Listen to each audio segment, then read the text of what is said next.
Hello everybody. We are just starting chapter number 1 of class 12 in physics. Your chapter first is electric charge and fields. So according to the chapter, we are just going to study first what is electric charge. ये electric charge होता क्या है?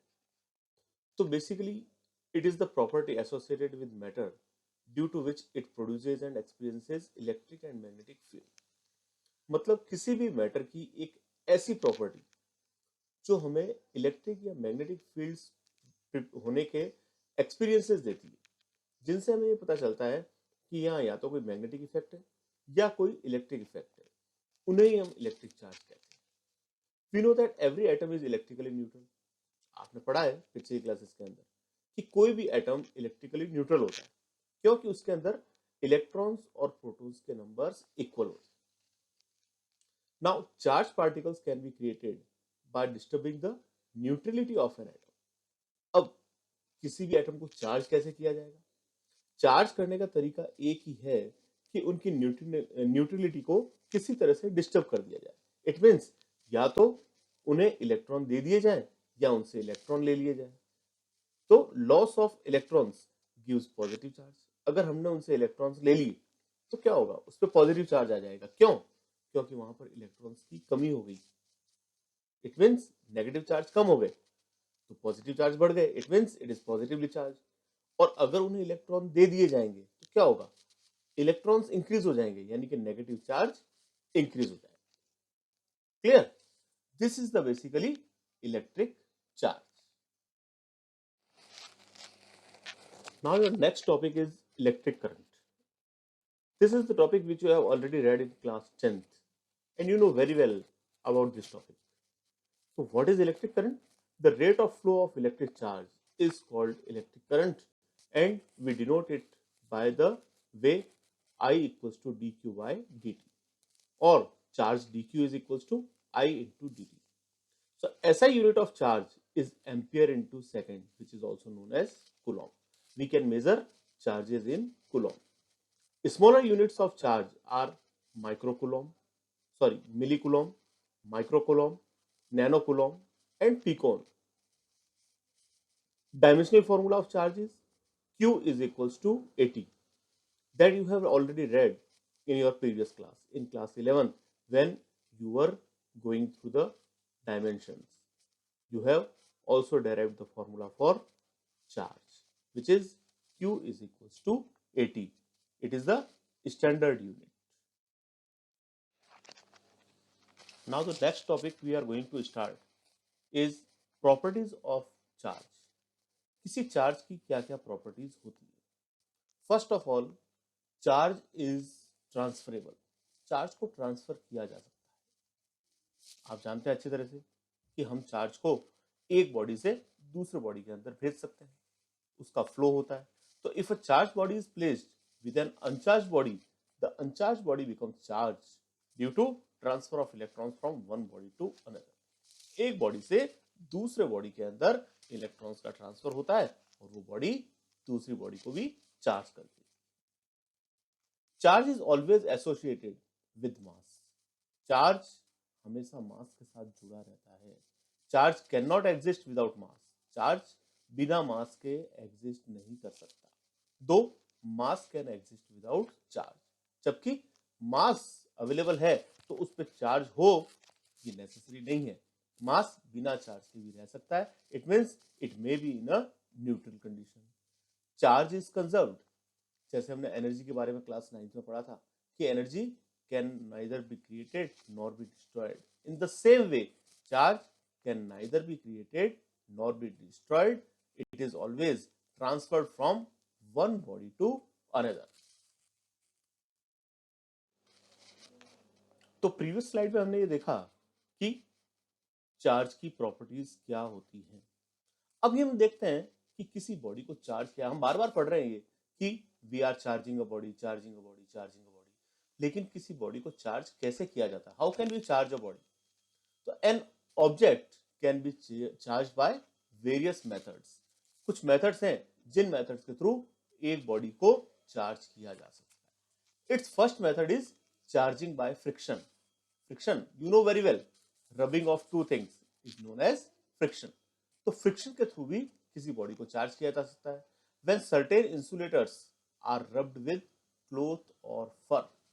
याद रखना, line की starting में हमने क्या बोला है, certain insulators are rubbed with cloth और fur, they become electrically charged by a transfer of charge, that is electrons. तो जो इंसुलेटर्स हैं, रब करने के बाद उनमें भी कई बार कुछ चार्ज आ जाते हैं और वो इलेक्ट्रिकली चार्ज हो जाते हैं.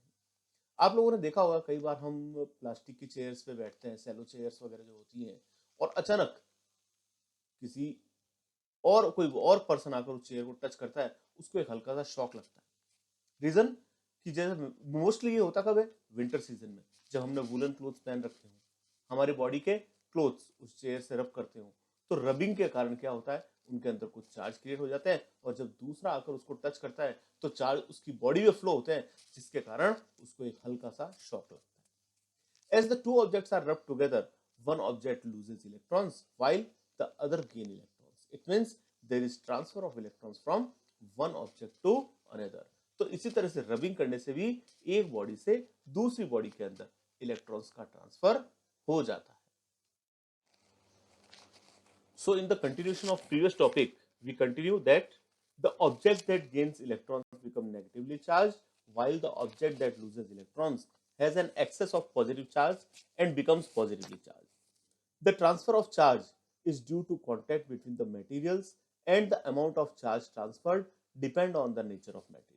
यानी कि चार्ज का ट्रांसफर भी मटेरियल के नेचर पे भी डिपेंड करता है. If we hold a metallic rod, suppose करो हमने कोई कंडक्टर या कोई मेटेलिक रॉड को होल्ड कर रखा है एक हैंड के अंदर, and rub it with any material, उसको किसी दूसरे मटेरियल के साथ रगड़ते हैं, रब करते हैं, तो the metallic rod can't be charge. Metallic rod charge नहीं होगी, because the electrons can easily flow through the metal to our hand and then to the ground. क्योंकि जैसे ही उसको रब किया हमने मेटेलिक रॉड को, जो हमने हाथ में पकड़ रखी थी, उसमें प्रोड्यूस होने वाले चार्जेस हमारी बॉडी में आ गए और हमारी बॉडी से सीधे वो अर्थ में चले गए. लेकिन अगर हम एक ऐसे मेटेलिक रॉड लें जिसका एक हैंडल वुडन बना हो, या एक साइड में उसमें वुडन हैंडल लगा हो, और तब हम उसको रब करके चार्ज करें, तो क्या होगा, वो मेटेलिक रॉड चार्ज हो जाएगी. क्यों? क्योंकि वुडन हैंडल जो है वो इलेक्ट्रॉन के फ्लो को हमारे बॉडी तक पहुंचने में रोक लेगा, उसके फ्लो को आगे नहीं आने देगा. The handle prevents the flow of electrons from the metal rod to the hand and the ground. तो न तो वो हमारे हाथ से हमारे बॉडी तक पहुंचेंगे, और न ही वो बॉडी से ग्राउंड तक जाएंगे. इसीलिए अगर हम कोई ऐसी रॉड को पकड़ लें जिसका हैंडल वुडन हैंडल हो, तो the metallic rod can be charge. Similarly, there is the second method of charging, that is charging by conduction. Conduction से चार्ज कैसे किया जाता है? तो in this method contact between two object is required. इसमें दो ऑब्जेक्ट के बीच में कॉन्टैक्ट होना जरूरी है. टेक टू कंडक्टर्स, दो कंडक्टर्स लीजिए, एक चार्ज दूसरा अनचार्ज, and bring the conductors in contact with each other. दोनों कंडक्टर्स को एक दूसरे के पास में लेकर आइए. द चार्ज, कोई भी चार्ज हो सकता है, उसमें पॉजिटिव भी हो सकता है, नेगेटिव भी हो सकता है. तो the charge under its own repulsion will spread over both the conductors. वो चार्ज जो होगा वो पास वाली बॉडी में ही सिमिलर चार्जेस स्प्रेड आउट कर देगा. Thus the conductor will be charge with the same sign. तो दूसरा कंडक्टर भी उसी तरह के चार्ज से चार्ज हो जाएगा. तो this method is known as charging by conduction. तो कंडक्शन के थ्रू चार्ज किया जा सकता है. जैसे कि आपने लास्ट ईयर या 9th क्लास के अंदर पढ़ा होगा केमिस्ट्री के अंदर, कि कंडक्शन के थ्रू एक रॉड गर्म की जाती है. क्या होता है, रॉड को आगे गर्म करो, वो पीछे तक गर्म हो जाती है, धीरे धीरे धीरे धीरे उसके अंदर आगे तक हीट फैल जाती है. तो इसी तरह से इसमें जब दो चार्ज बॉडीज, दो मेटेलिक बॉडीज को पास में लेकर आएंगे, एक चार्ज एक अनचार्ज, तो वो दूसरी बॉडी में ही अपने ही जैसे चार्ज को पूरी तरह से फैला देगी. Now the third method of charging a body, that is charging by induction. Induction के थ्रू किसी बॉडी को कैसे चार्ज किया जाता है? तो induction is a process by which a charge body can be used to create other charge bodies without touching them और losing its own charge. यानी कि एक बॉडी किसी दूसरी बॉडी पर चार्ज तो क्रिएट करेगी, लेकिन उसको टच नहीं करेगी। बिना टच किए ही उसके अंदर चार्ज स्प्रेड आउट कर दिए जाएंगे।